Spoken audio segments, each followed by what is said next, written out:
Hi, magandang hapon po. Gandang hapon po. Welcome po sa aming channel. Bali, ito po yung channel na to, ito po yung kauna-unahang video na aming i-upload sa channel na ito. Kung kayo po ay nais asawa, nais nang magpakasal, nais nang magsama, o sa madaling salita, nais din na pong magpamilya. Baka ito po isa yung channel na maaari niyong umpisang panoorin. Dito po, pag-uusapan po natin yung buhay mag-asawa. Mula po, ikukwento po namin sa inyo yung aming mga experiences. Mula po nung kami naging mag-jowa. Mag-jowa ba tawag doon? Yung term na jowa Boyfriend, talaga. girlfriend. Pangit na, parang maganda mag-jowa lang. Okay, mag-jowa. Tapos, naging magkasintahan pala. Magkasintahan. Oo, magkasintahan. Yun yung magandang term doon, magkasintahan. Parang medyo, kunyari, disente naman tayo. Talaga lang. Kaysa namang jowa, pangit eh. Okay na yun, Nung tayo magkasintahan. magkasintahan. Tapos hanggang naging mag-asawa, naging magulang. At ngayon, naging magkasintahan ulit. Ganon po yung ganon yung flow niya. Bakit po ba naging magkasintahan ulit? Bali, naging magulang na nga eh. Kasi, kami ng misis ko, meron po kaming, 30 years na po kami nagsasama, by the way. Tapos, meron kaming 2 anak, isang babae at isang lalaki. Kaya kami naging magkasintahan o magjowa na lang ulit ngayon, nagsipag-asawa na po sila eh. Kanya-kanya na sila. Iniwan na po nila kami ulit. Tinangay na sila ng kanya-kanya nilang mga asawa. Inuwi na sila. So, naiwan ulit kami dito. Kami na lang ulit natitira. Kaya Kami naging merienda, kami na lang dalawa. Malungkot na naman ulit yung buhay namin. Hindi po kami eksperto sa larangan ng pag-aasawa. Totoo lang. Pero dahil sa 30 years na po kami nagkasama, ikukwento namin sa inyo yung mga, sabihin na natin yung mga palpak. Yung mga pagkakamali namin sa buhay, mula nung kami nag-umpisa, hanggang sa kami umabot sa ganitong edad. Na tiplas na po. Tiplas. Tiplas. Di ba? Basta tiplas. Tiplas. Yun. Tapos, kukwento po namin sa inyo yung aming mga nagawang pagkakamali. Bakit po ba yung pagkakamali? Kasi, di ba, yun nga, ako po, naniniwala po ako na dapat po, hindi lahat ng pagkakamali na kailangan natin matutunan sa buhay, tayo po yung gagawa. Dahil, pag ikaw namang gagawa ng mga pagkakamali, lahat ng pagkakamali na dapat mo matutunan, hindi po hahaba buhay mo. Maaga matatapos ang buhay mo. Di ba ba? Kunyari, kailangan mo malaman na mali pala ang tumawid sa highway or in particular sa EDSA na hindi po sa tamang tawiran. O kung kailangan mo matutunan na mali yun, nakita mo na iba may nagkamali na gumawa, matuto ka na doon. Hindi yung ikaw mismo yung gagawa ng pagkakamali na yun, baka doon mismo mag-final destination ka. So, hindi mo na siya matututunan. O natutunan naman siya, baka bali na yung isang paa mo. Or may nabawas na doon sa parte ng katawan mo.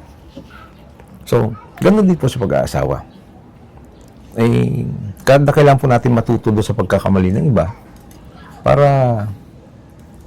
hindi na po natin mabawasan. Hindi naman po magiging perfect yung buhay natin nun. Magkakamali pa rin tayo. So at least mabawasan natin yung pagkakamali na maaari natin gawin. Dahil natuto tayo doon sa pagkakamali ng iba. Di ba, Mama? Ikaw, Mama? Ano may kukwento mo sa kanila? Sunod-subo ako. Ikaw muna. Busy-busy sa kakakain. Kaya kung minsan, kung makikita mo kami, lilinga-linga ng ganyan. Kasi dito po, Dito po kami nagre-record sa labas ng bahay. Labas ang bayan. Dito pong left side namin. Daanan. Daanan yan.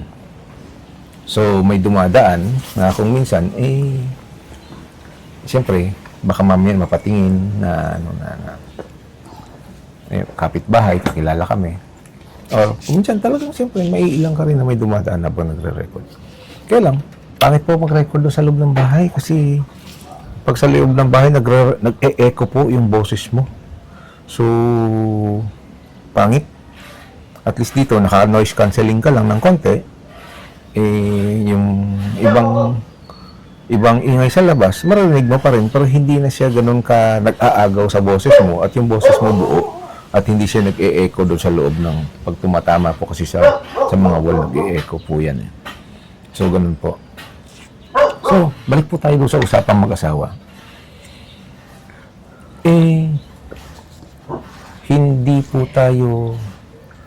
Hindi po kami perfect na mag-asawa. Ang dami po namin na palpak na gawa.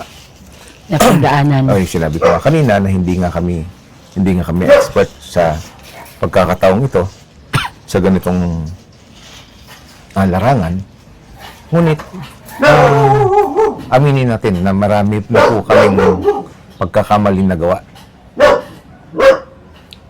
Dahil po sa, ang ingay kasi ng aso. Kaya huwag ka nga dyan. Yung aso namin pogi. Yung mga belang araw makikita nyo rin yung ngayon kasi hindi namin siya pinapapasok dito kasi baka bungguin po niya yung aming camera at mataob. Hindi na po kami makapag-record. Hindi na po matuloy itong channel namin na binabalak. Excuse. Diba? So, ito po, ginagawa po namin yung video na to nang hindi pa po nakikreate yung aming channel. So, nag-ipon po kami siguro ng mga ilang video. Mag-iipon po kami ng mga ilang video bago po i-create yung channel. Para naman po pag-create, hindi kayo mag-antay ng matagal.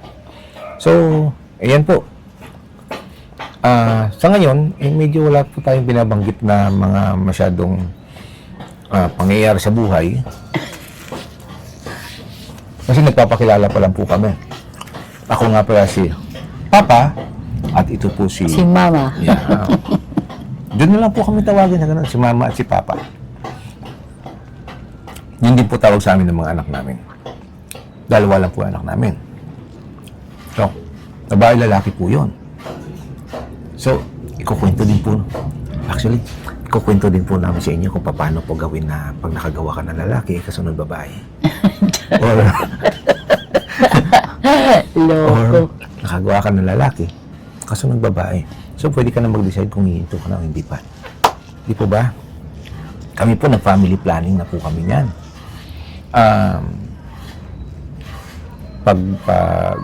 Paglabas ng aming panganay, sabi namin, yung dapat yung kasunod ng mga 3 to 5 years.